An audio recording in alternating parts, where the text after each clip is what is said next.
और इसी बीच एक और बड़ी खबर जम्मू कश्मीर में सियासी गर्मी को लेकर। आपको बता दें कि आज जम्मू कश्मीर की पूर्व सीएम यानी महबूबा मुफ्ती ने एक बड़ा बयान दिया है। बड़ा बयान देते हुए उन्होंने कहा है कि फारूक साहब से उनकी बातचीत हुई है और डॉक्टर फारूक अब्दुल्ला ने उनसे और उनकी पार्टी पीडीपी से राज्यसभा के पोल्स के लिए सपोर्ट की बात की है और सपोर्ट मांगा है।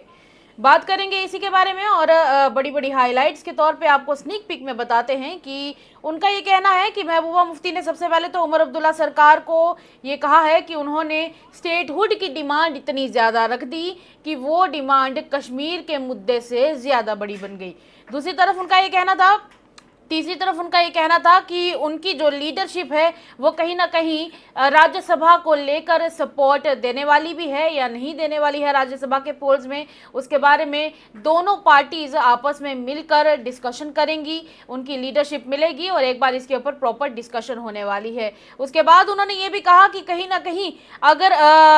उनकी पार्टी यानी कि नेशनल कॉन्फ्रेंस इस बात के ऊपर गौर करती है कि जो बिल्स उनके खुद के एमएलएज के द्वारा इस बार रखे गए थे उन बिल्स के ऊपर अगर विचार करती है और अगर उनको कंसीडर करती है तो फिर राज्यसभा के लिए पीडीपी उनको तैयार करने के बारे में या फिर यूँ कहे कि उनको सपोर्ट करने के बारे में ज़रूर सोचेगी। इसी के साथ उनका ये कहना, जब उनसे ये पूछा गया कि एनसी के लिए जब पूछते हैं उमर अब्दुल्ला जी से पूछा जाता है और उनके मिनिस्टर से पूछा जाता है कि आप लोग पिछले एक साल में कुछ क्यों नहीं कर पाए, तो उनका कहना रहता है कि यूनियन टेरिटरी होने की वजह से भी उनको काम करने में दिक्कत आती है। तो फिर उन्होंने सीधा निशाना डालते हुए कहा कि अगर केजरीवाल कर सकते हैं दिल्ली में यही सेम काम, डेवलपमेंट कर सकते हैं,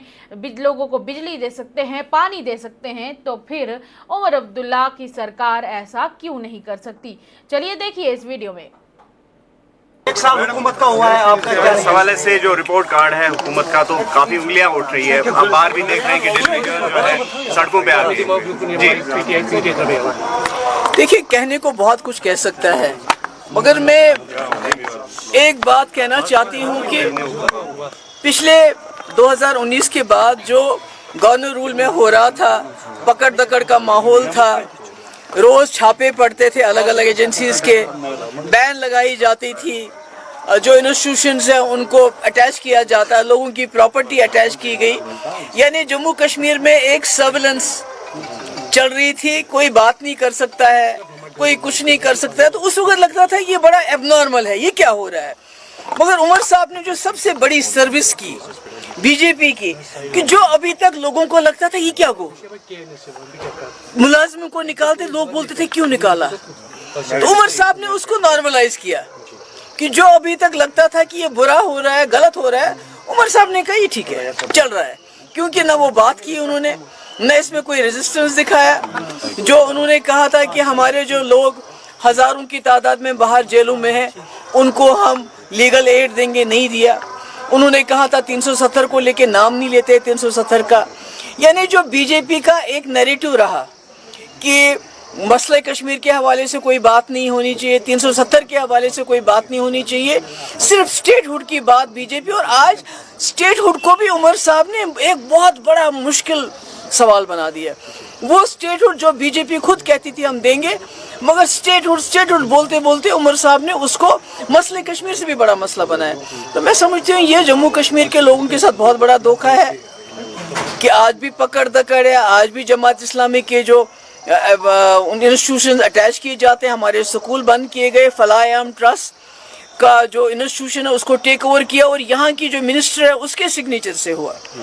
तो ये मैं समझती हूँ कि ये बहुत ही बड़ी डिससर्विस हुई पिछले एक साल में। बाकी छोड़िए, फ्री गैस देंगे, बिजली देंगे, फ्री पानी देंगे, फ्री 1 लाख रोज़गार देंगे, ओपन मेरिट के साथ हम करेंगे, उनके साथ रैशनलाइजेशन करेंगे, डेली वेजेस को परमानेंट करेंगे, ये तो इसकी तो बात ही नहीं हो रही है। तो राज्यसभा इलेक्शन को लेकर क्या जो ये गवर्नमेंट है, अगर आपको याद होगा कुछ दिन पहले जब आप पालपोरा ईदगाह गई थी, आपने वहाँ 2 बातें की थी। एक तो यही राउंड द ईयर क्या रहा नेशनल कॉन्फ्रेंस का और तालिबान की बात की। लेकिन जब उससे शाम को हमने नेशनल कॉन्फ्रेंस से पूछा कि 1 साल में आपने क्या किया, पीडीपी का भी सवाल है, बाकी लोगों का भी सवाल है। उन्होंने क्या, अगर हमारी जगह पीडीपी होती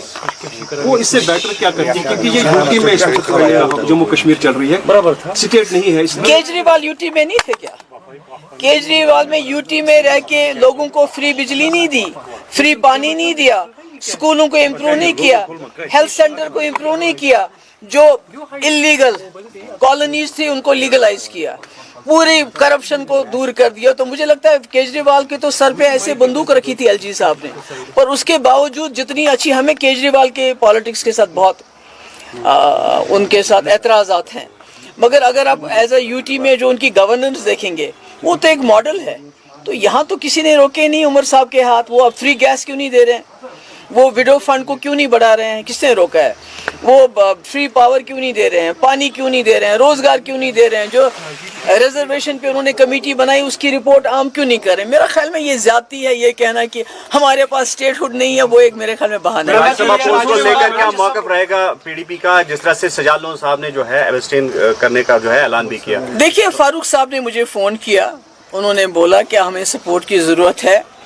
मैंने उनको ये बताया कि देखिए सपोर्ट जहाँ तक है हम आपस में अपनी हमारे सीनियर लीडर बैठ के बात भी करेंगे, मगर मैंने उनको बोला हमारी कुछ बिल्स हैं जो पिछले सेशन में भी लाई थी, हमने आज भी लाई हैं, कम से कम उसमें एक दो बिल्स तो हमारे आप पास करवा दें, चाहे वो जो ये जो लोगों के जो गरीब लोगों की घास चराई में 3 साल से ज़्यादा वक्फे से जो उनके पास जगह है, मकान है, दुकान है, गाँव खाना है, उसको रेगुलराइज कर लीजिए। या जो डेली वेजर बेचारे हजार मतलब इतने सालों से 20-20, 25-25 साल से सारा जो सरकार ये चलाते हैं, चाहे पीएचई हो, आरएनबी हो, इरिगेशन हो, कोई भी डिपार्टमेंट हो, हेल्थ हो,